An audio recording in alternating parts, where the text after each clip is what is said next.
Di depan puluhan tamu lamaran, pria itu berdiri kaku, dihujani hinaan dari calon mertuanya. Anak saya pantas dapat yang mapan, bukan lelaki pengangguran seperti kamu. Kalimat itu menyayat, tapi sang pria hanya menunduk, tanpa satu pun kata perlawanan. Tak ada yang tahu siapa dia sebenarnya. Di balik kemeja lusuh dan motor tua itu, tersembunyi sosok luar biasa yang baru saja dinobatkan sebagai CEO termuda di Asia. Dan 3 hari dari sekarang, semua yang meremehkannya akan menunduk malu. Sebelum lanjut, mari sama-sama kirimkan salawat untuk Nabi Muhammad SAW. Semoga hidup kita selalu diberi kemudahan dan rezeki yang tak terduga seperti kisah ini. Jangan lupa komen shalawat jika kamu setuju ya. Cerita ini bukan hanya tentang cinta, tapi juga tentang kesabaran, harga diri, dan kejutan besar yang membungkam semua penghinaan. Jika kamu suka cerita penuh pembalasan elegan, simpan video ini sampai habis. Klik like dan follow biar nggak ketinggalan kisah selanjutnya. Kamu juga boleh kritik dan saran di komentar ya. Apakah tokoh seperti Bara seharusnya diam saja saat dihina? Atau balas dengan tindakan elegan seperti yang akan kamu saksikan nanti? Bara datang dengan niat baik, mengenakan kemeja sederhana dan celana kain yang sudah sedikit lusuh. Tapi wajahnya tetap bersih, senyumnya ramah. Ia membawa satu kotak kecil berisi cincin sederhana untuk melamar kekasihnya, Zahra. Acara lamaran itu digelar di rumah Zahra, dengan keluarga besar yang hadir lengkap.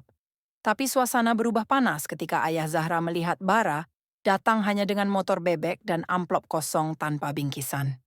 Ini yang kamu bilang serius, Zahra? Pria ini? Ayah Zahra berdiri, menatap sinis Bara dari kepala hingga kaki. Lihat penampilannya, anak orang mana ini? Kamu kerja apa, Mas? Tanyanya ketus di hadapan semua orang. Bara tersenyum tenang. Saya baru saja menyelesaikan proyek besar, Pak. Insya Allah niat saya serius dan saya mampu. Belum selesai bicara, ayah Zahra menyela. Jangan banyak omong. Proyek apa? Jadi kuli juga proyek. Ibu Zahra pun ikut mencibir. Lihat wajahnya saja tidak meyakinkan. Kamu nggak malu, Zahra, bawa orang seperti ini? Zahra tertunduk. Ia tahu siapa Bara sebenarnya. Tapi ia tak sangka orang tuanya akan sekejam itu pada pria yang ia cintai. Satu demi satu keluarga Zahra ikut tertawa kecil. Suara sumbang terdengar menyebut Bara pengangguran, benalu, dan numpang hidup. Padahal, hanya satu orang di ruangan itu yang tahu siapa Bara sebenarnya.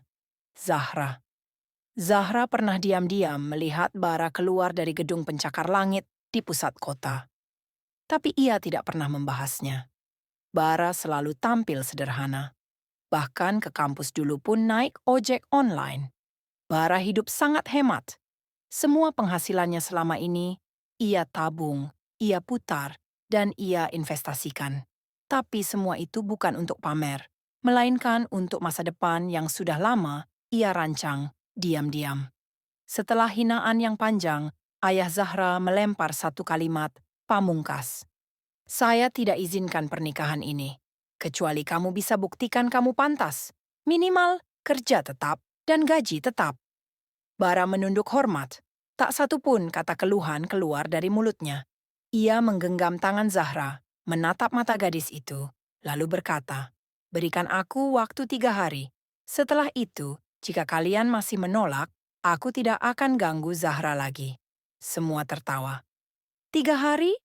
Mau jadi apa dalam 3 hari? Tapi Bara tak peduli.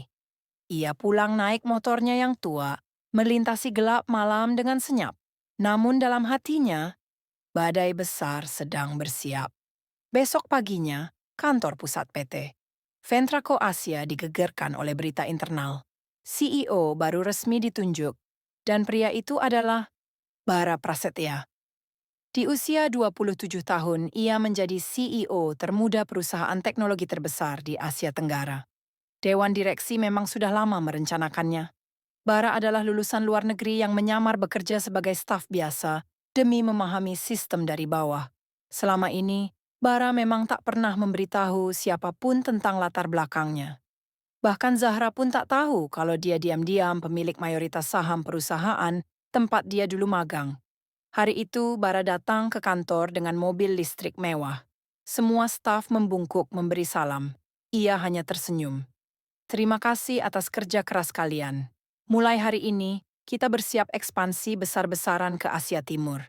Bara menatap layar besar ruang meeting. Di sana tertulis, CEO baru, Bara Prasetya, transformasi menuju masa depan digital. Tapi satu hal masih mengganjal hatinya. Zahra dan keluarganya yang belum tahu siapa dirinya. Keesokan harinya, Zahra menatap ponselnya dengan mata membesar. Berita tentang CEO muda itu menyebar cepat di media. Ia tak percaya saat melihat foto di artikel itu. Pria yang dihina keluarganya kemarin adalah Bara. Tangannya gemetar. Ia segera menelepon Bara tapi tak diangkat. Beberapa kali pesan dikirim, tak satu pun dibalas. Zahra mulai panik. Kenapa dia nggak bilang dari awal? Batinnya berkecamuk antara tak percaya dan malu. Hari kedua, suasana rumah Zahra mulai berubah. Seorang kerabat datang membawa tablet dan menunjukkan berita yang viral itu. Pak, Bu, ini bukan orang sembarangan. Lihat, ini dia kan, cowok yang kemarin? Semua langsung menoleh dengan tegang. Ayah Zahra mengambil tablet itu membaca perlahan. Wajahnya memucat. Tangan yang semula gemetar karena marah, kini gemetar karena malu. CEO baru diangkat? Ini, ini benar dia? Gumamnya tak percaya. Ibu Zahra juga terpaku. Semua ucapan kemarin berputar di kepalanya. Cincin murah, motor tua, orang biasa. Kini, pria itu ternyata punya puluhan ribu karyawan dan mengendalikan miliaran aset. Zahra akhirnya bicara pelan. Makanya, jangan lihat orang dari penampilan. Ia menatap ayah dan ibunya. Aku nggak pernah malu sama Bara. Justru kalian yang terlalu cepat menilai. Hari ketiga, tepat seperti janjinya, Bara muncul kembali di rumah Zahra. Kali ini, bukan dengan motor tua, tapi dengan mobil hitam elegan, berplat khusus. Seorang sopir membukakan pintu. Bara melangkah tenang. Pakaiannya tetap sederhana, tapi auranya berbeda. Wajahnya tenang, matanya tajam, dan setiap geraknya penuh wibawa. Semua keluarga Zahra berdiri tanpa suara. Ayah Zahra mendadak gugup. Permisi Pak, seperti janji saya, hari ini saya datang kembali, ujar Bara santun. Ia duduk di ruang tamu, membuka map berisi dokumen, lalu meletakkannya di atas meja. Saya ingin bicara sebagai pria yang serius melamar putri Bapak. Tak ada suara yang menyela. Semua terpaku saat Bara membuka dokumen-dokumen itu, laporan tahunan perusahaan, sertifikat kepemilikan saham, dan piagam penghargaan dari pemerintah. Saya paham kemarin Bapak menilai saya dari tampilan luar. Itu wajar, ucap Bara lembut. Tapi hari ini saya datang bukan untuk pamer, melainkan menepati janji saya bahwa saya tidak akan mundur karena hinaan. Ayah Zahra hanya bisa menunduk. Rasa malu menelannya bulat-bulat. Ibu Zahra mencoba tersenyum canggung. Mas Bara, maaf ya kemarin. Kami benar-benar gak tahu siapa kamu. Bara hanya tersenyum kecil. Gak masalah, Bu. Saya pun tidak mau dikenal karena jabatan. Tapi saya ingin diterima karena ketulusan. Ia menatap Zahra sekilas, lalu kembali pada calon mertuanya. Saya siap menikahi Zahra kapanpun Bapak izinkan. Tapi jika Bapak tetap tak merestui, saya akan pergi. Tapi bukan karena saya kalah. Hanya karena saya menghormati keputusan Bapak. Ayah Zahra berdiri perlahan. Wajahnya penuh rasa bersalah. Ia mendekat ke Bara dan menepuk pundaknya. Saya yang kalah, Mas Bara. Anak ini pantas punya ayah mertua yang lebih bijak. Suasana berubah haru. Ibu Zahra menghapus air mata. Kalau kamu masih mau jadi bagian dari keluarga ini, kami terima dengan tangan terbuka. Zahra menahan tangis bahagia di sudut ruangan. Beberapa hari kemudian, lamaran resmi digelar ulang, tapi kali ini dengan suasana yang berbeda. Keluarga Zahra menyiapkan acara penuh hormat, bahkan menyambut Bara seperti pejabat penting. Tapi Bara tetap sederhana.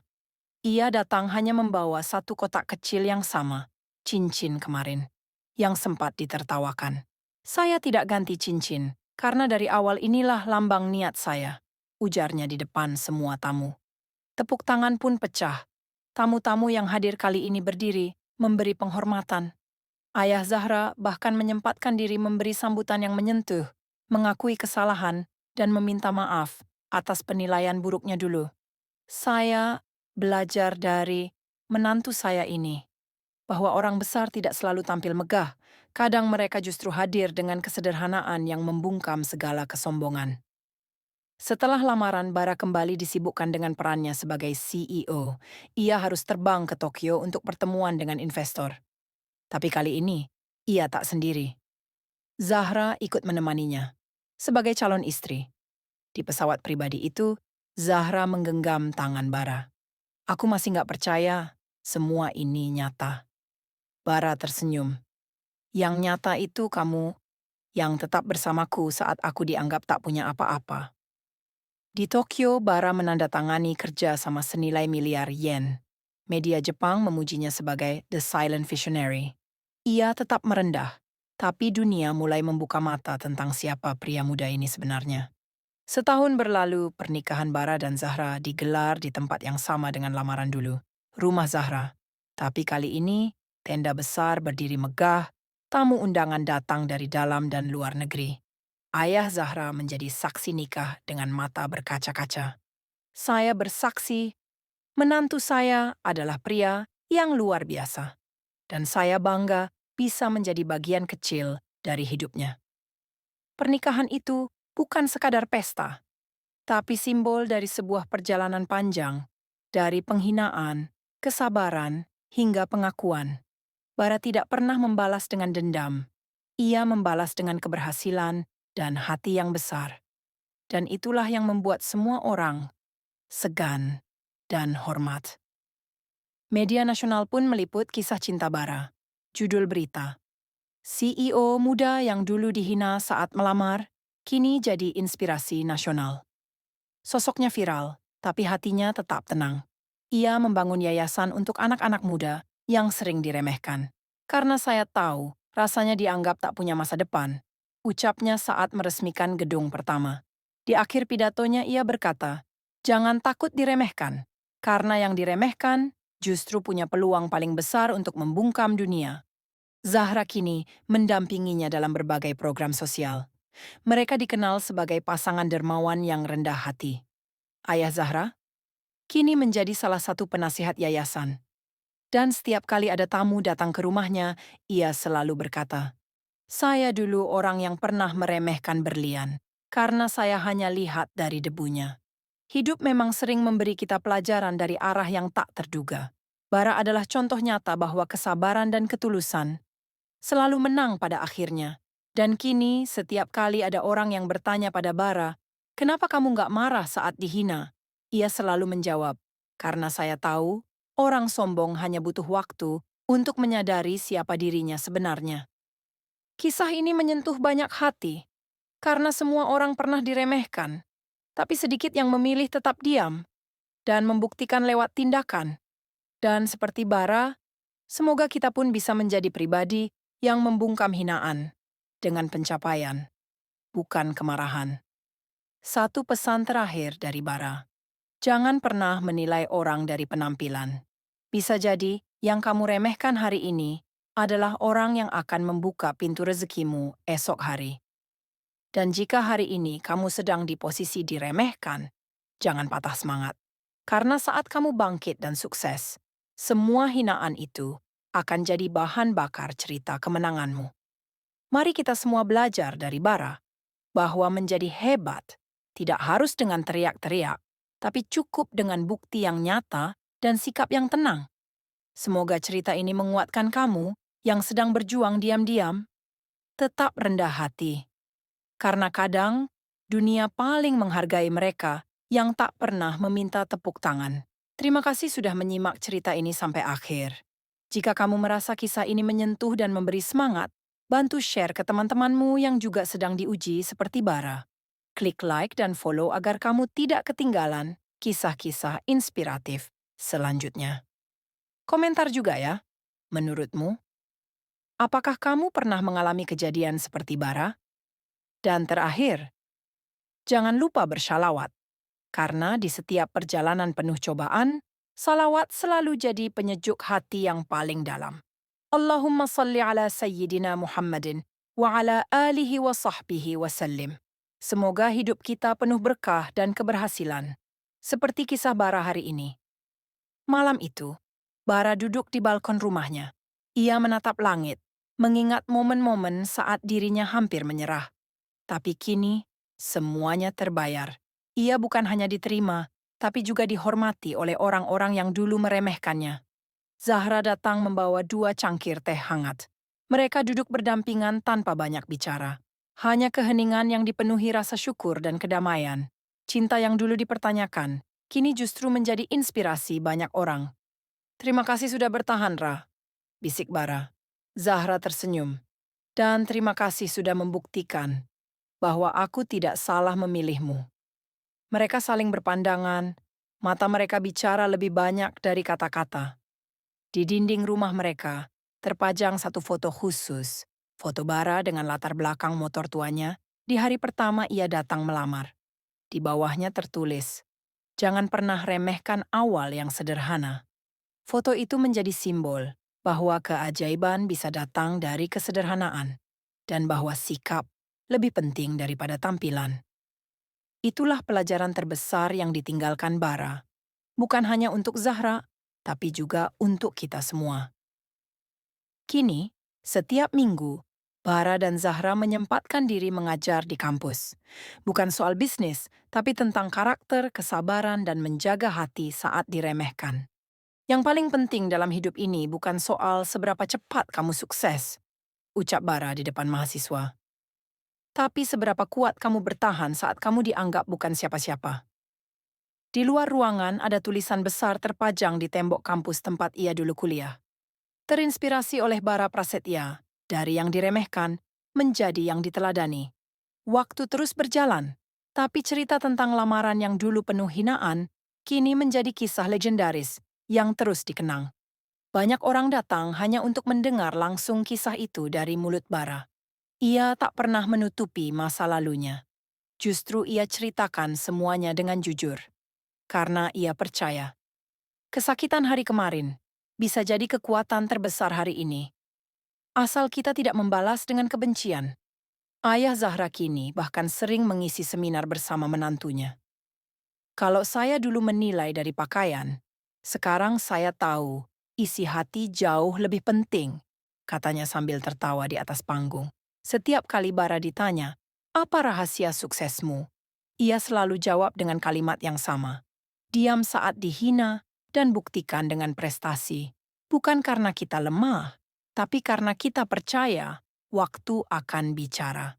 Dan di balik semua itu, Bara hanya punya satu pesan untuk siapapun yang sedang direndahkan. Tenanglah, waktumu akan datang. Asal kamu tidak berubah jadi orang yang sama seperti mereka yang menghina. Di dunia ini, terlalu banyak orang cepat menilai, tapi terlalu sedikit yang mau mengenal lebih dalam. Dan Bara memilih jadi yang sedikit itu, yang sabar, yang diam, dan yang akhirnya bersinar. Semoga kisah ini menjadi penguat untukmu yang sedang berjalan sendiri, yang masih diremehkan, dan yang belum dipercaya. Jangan berhenti, karena saat waktunya tiba, semua yang meremehkanmu akan bersimpuh di depan kenyataan.